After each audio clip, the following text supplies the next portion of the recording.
देखो दोस्तों, आज हम करेंगे 10th के फिजिक्स के कुछ न्यूमेरिकल जैसे हाई स्कूल में बोर्ड में आते हैं। मैंने कुछ न्यूमेरिकल लिख कर रख रखे हैं, आपको सॉल्यूशन कराता हूँ। अधिकांश बच्चे न्यूमेरिकल देखकर डर जाते हैं और छोड़ आते हैं पेपर में, जबकि ये न्यूमेरिकल पूरे के पूरे नंबर दिलाते हैं। अगर मेरे कराए हुए न्यूमेरिकल अच्छे लगे तो लाइक करना, सब्सक्राइब करना और शेयर करना वीडियो को। हम शुरू करते हैं न्यूमेरिकल करने। एक प्रिज्म का कोण 60 डिग्री तथा अल्पतम विचलन कोण 38 डिग्री है। प्रिज्म के पदार्थ का अपवर्तनांक ज्ञात करो, जहां साइन 49 का मान 0.75 डिग्री है। तो लिखेंगे, दिया है क्या दिया है हम, ए यानी कि कोण, प्रिज्म का कोण दिया है ए मान लेंगे 60 डिग्री, और विचलन कोण 38 डिग्री दिया है, जिसे हम लिखते हैं डेल्टा एम बराबर 38 डिग्री दिया, जो कि हम विचलन कोण को डेल्टा एम से प्रदर्शित करते हैं। और हमें क्या निकालना, पदार्थ का अपवर्तनांक यानी कि एन का मान निकालना।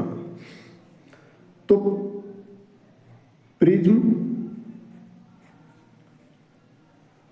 के पदार्थ का अपवर्तनांक का जो फॉर्मूला होता है वो होता है sine A plus delta M upon 2 upon sine A by 2। अब ए का और डेल्टा ए का मान रख लेंगे। इसमें क्या हमें दिया है, पहले साइन ए का मान दिया 60 डिग्री, डेल्टा एम का 38 degree upon 2 upon sign 60 by 2। ये हो गया साइन 60 प्लस 38 कितना हो गया, 98 डिग्री बाई 2 अपॉन, यहां लगाओगे बराबर का निशान, अपॉन साइन इस 200 ये 60 काट देंगे यानी कि 30 डिग्री, साइन 30 डिग्री। यह क्या बचा, sine 49 degree upon sine 30 degree. Sine 49 का मान हमें सवाल में दिया, साइन 49 बराबर 0.75 लिखेंगे, साइन 49 की जगह 0.75। और साइन 30 का मान, जो बच्चे हाई स्कूल में मैथ त्रिकोणमिति पढ़ते हैं उन्हें पता है साइन 30 का मान होता है 1/2। ये 2 ऊपर चला जाएगा और इसकी गुणा इससे हो जाएगी, यानी कि 0.75 गुणा 2 बराबर यानी कि 1.5। इसका आंसर आ जाएगा सवाल का। ये जो n का मान आएगा, अपवर्तनांक का मान n बराबर 1.5 होगा।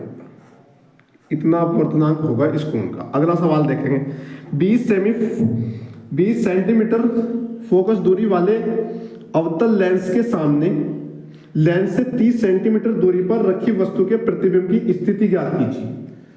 लिखेंगे, दिया है क्या दिया है,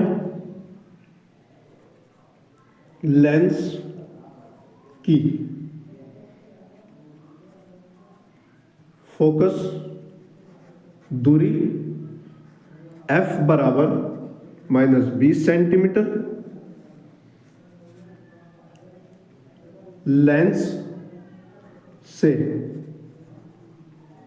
वस्तु की दूरी u बराबर -30 सेंटीमीटर। निकालना क्या है, लेंस से प्रतिबिंब की दूरी बराबर यानी कि v निकालना है हमें, v। अब लेंस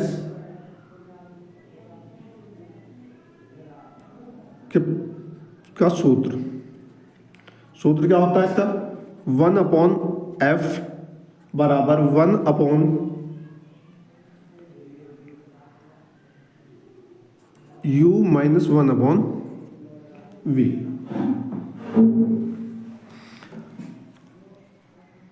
तो 1/F की जगह F की वैल्यू कितनी, -20 बराबर U माइनस V और U। 1/V की वैल्यू निकालनी है और -V की 30। इसको इधर ले जाएंगे। 1/V बराबर 1/-30 माइनस 1/20। इसका एलसीएम ले लेंगे। इसका एलसीएम होगा 60। -2, 30 दूनी 60 और 20 तिया 60, यानी कि -5/60।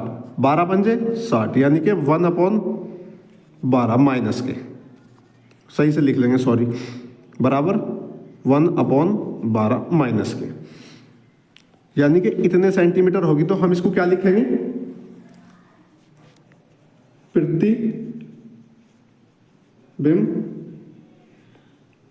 वस्तु से प्रतिबिंब वस्तु की ही और लेंस से 12 सेंटीमीटर दूरी पर है। एग्जाम में ऐसा लाइन लिखनी है हमें जब हमारा आंसर माना जाएगा। देखो एक चैप्टर है हमारे यहाँ लाइट वाला, उसके कुछ दो न्यूमेरिकल कराता हूं तुम्हें। ये भी बहुत आते हैं पेपर में, बहुत ज्यादा पूछे जाते हैं हर बार। क्या, एक विद्युत बल्ब पर 250 विभवांतर 200 वाट लिखा है। इसमें 250 वोल्ट मेन से जोड़ने पर बल्ब में कितनी अधिकतम धारा प्रवाहित होगी कि बल्ब के प्रतिरोध की भी गणना कीजिए। के बल्ब के प्रतिरोध की भी गणना कीजिए। लिखेंगे, दिया है हर न्यूमेरिकल में लिखना। फिजिक्स में सवाल करता हूँ बोर्ड के एग्जाम में, ये वाली बात के दिया है क्या, जो हमें दिया है, यानी कि विभवांतर जो दिया है V बराबर 250 वोल्ट और वाट को डिनोट करते हैं फिजिक्स में P से, यानी कि 200 वाट।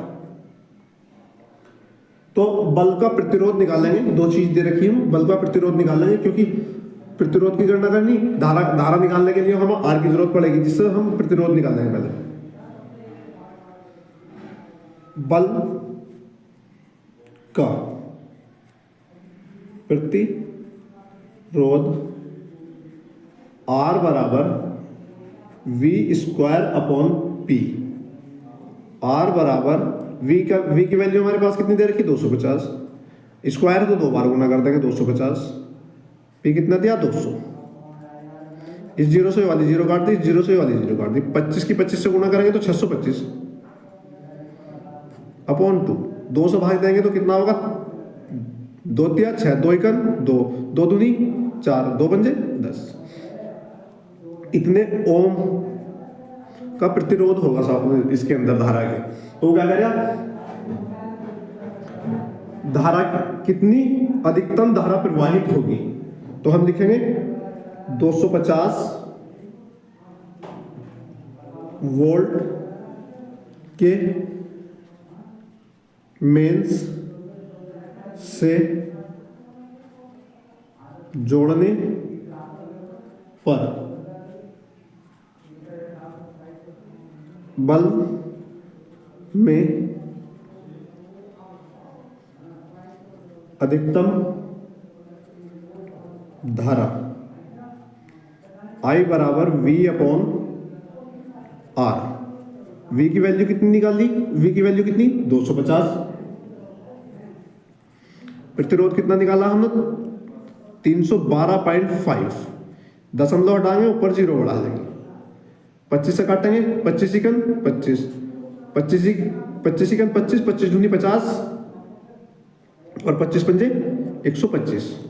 कितना हो गया, 100/125। 100 को 125 से भाग देंगे तो 0.8 एम्पियर। देखो अगला सवाल करेंगे, आपके घर में प्रयुक्त 1.5 किलोवाट का एक एयर कंडीशनर प्रतिदिन 10 घंटे चलाया जाता है।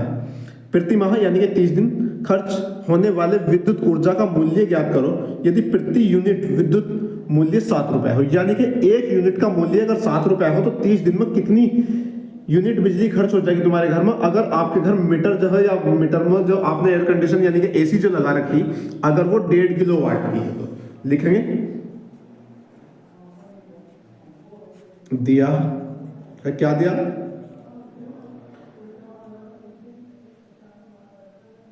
दिया है 1.5 किलोवाट का एयर कंडीशन दिया हमने। दिन दिए कितने, 30। घंटे दिए, घंटे कितने, 10 घंटे तक चलता लगातार। तो हम पहले निकालेंगे कितनी, एक महीने में कितनी यूनिट बिजली हम अपने घर में खपत कर रहे हैं। लिखेंगे व्यय यूनिटों की संख्या बराबर वाट गुणा घंटे गुणा दिन बटे 1000। ये फॉर्मूला होता है यूनिटों की संख्या निकालने का। तो हमें क्या दिया, वाट कितने किलो वाट दिया, हमें लिखना वाट में हमें दिया किलो वाट में, तो 1000 से गुणा कर देंगे। 1.5 गुणा 1000। घंटे कितने दिए हम, 10, यानी कि रोज 10 घंटे चल रही है हमारी एसी। और कितने दिन तक चल रही, 30 दिन तक बटे 1000। इस 1.5 की 1000 से गुणा करेंगे तो 1.10 को खा जाएगी, तो कितना आ जाएगा 1500 गुणा 10 गुणा 30 बटे 1000। 3 जीरो से 3 जीरो काट दो, ये कट गया, 15 दिया 45, यानी कि 450 यूनिट खर्चा करेंगे हम एक महीने के अंदर एक एयर कंडीशन अपने घर में चलाकर। तो लिखेंगे चूंकि एक यूनिट का मूल्य बराबर 7 रुपए, हमें सवाल में दिया एक यूनिट का मूल्य 7 रुपए, तो 450 यूनिट का मूल्य बराबर 450 गुणा 60। एक यूनिट का मूल्य 7 रुपए, तो 450 यूनिट का कितना लिखेंगे, 7 जीरो जीरो 7 पंजे 35 का 5 ऐसे लगे 3, 7 चौक 28 और 3 31। यानी कि हमारा जो एक महीने में बिल आवेगा वो 3150 रुपए का आवेगा, जब हम 1.5 किलो वाट का एक एयर कंडीशन अपने घर में 10 घंटे चलाकर और 30 दिन तक चलावेंगे। अगर वीडियो अच्छी लगी, सवाल समझ में आए हो तो लाइक करो, शेयर करो, कमेंट करके बताओ कि और कराने मैं इससे भी अच्छी तरीके से कराऊंगा, जहां कमी रही होगी उसे दूर करूंगा। आप बताओ मुझे देख।